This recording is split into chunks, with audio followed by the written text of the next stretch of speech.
نحمده ونصلي على رسوله الكريم اما بعد فاعوذ بالله من الشيطان الرجيم بسم الله الرحمن الرحيم رب اشرح لي صدري ويسر لي امري واحلل عقدة من لساني يفقهوا قولي رب زدني علما اللهم فقهنا في الدين اللهم انا نسألك علما نافعا وعملا متقبلا ورزقا طيبا اللهم انفعنا بما علمتنا وعلمنا ما ينفعنا وزدنا علما. پھر یا ایھا آمنوا اجتنبوا کثیرا من الظن. اب یہ دیکھیں سبحان اللہ، یہ جو ظن کی بات ہے، کیا ہوتا ہے ظن؟ گمان. اللہ تعالیٰ نے فرمایا بچو بہت زیادہ گمان کرنے سے، جمپ نہ کرو کنکلوژنز پہ. اس کو وہاں سے آتے ہوئے دیکھا، اچھا کدھر گئی ہوئی تھی یہ، اتنی آج بند سنور کے جو نکلی ہے تو کدھر جا رہی ہے؟ اس کا شوہر تو گھر پہ ہے نہیں، کدھر رہی ہے یہ؟ تو بہت سارے گمان، ان بعد الظن اسم، بعض گمان جو ہوتے ہیں زیادہ گمان نہ کرو، کیونکہ بعض گمان گناہ ہیں. ہر گمان گناہ نہیں ہوتا، اس لیے کہ بعض گمان جو ہوتے ہیں وہ صحیح بھی ہوتے ہیں.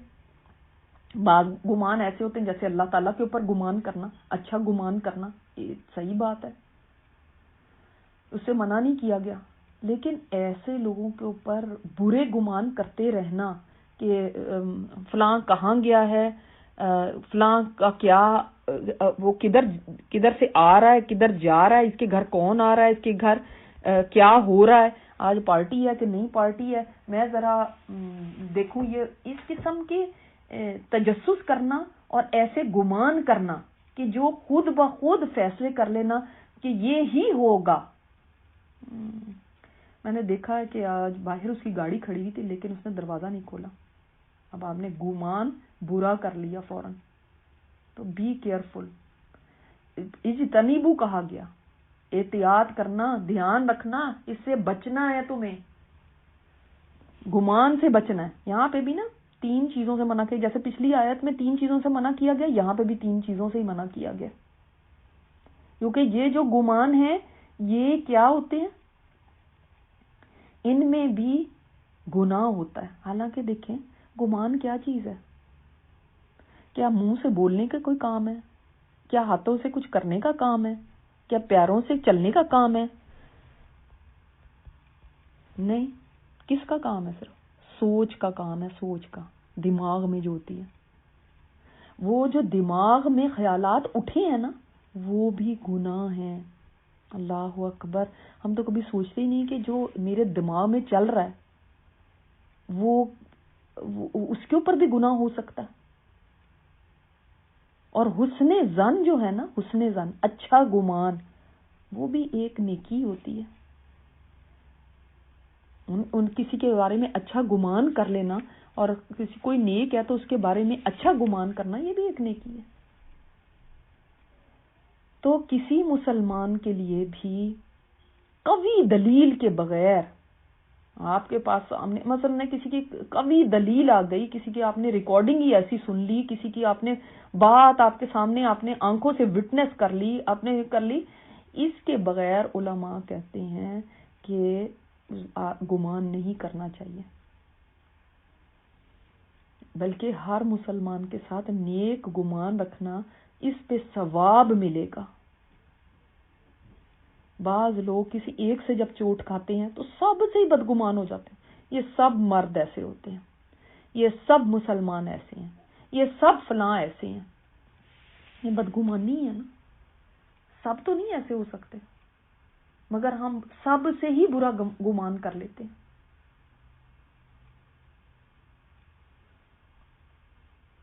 تو گمان کرنا، جب انسان دیکھیں